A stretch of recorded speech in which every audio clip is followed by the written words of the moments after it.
Hey everybody, this is a quick video to show you how to use this Brio beard trimmer. It is very simple to use. A couple things that I want to show you. First of all, it charges down here. One thing that you might happen is you try to turn it on and you get this blinking L. I'll show you what that is in just a second. But first of all, one thing that's really nice about these is these clips, the guards, they just magnet on, so it just slides on there. And there's an indicator, the arrow up being 6 millimeters. If I want the 5 millimeter, then I can just flip it around until it clips in magnetized wise. I have the micro adjustments in 0.5 millimeter adjustments, which I can just slide up, slide down. You can feel the different clicks as you slide up and down.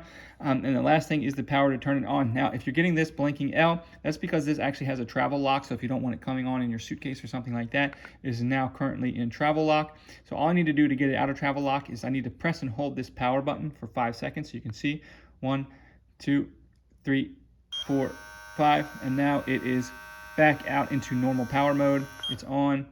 Turn it on and off here. And then if I want to put it back into travel mode, I just do the same thing. I just hold this button for 5 seconds again, and it will go back into travel mode, and it's locked again. So that's all there is to it. If you're interested in getting one of these, I will link to where you can get the clippers.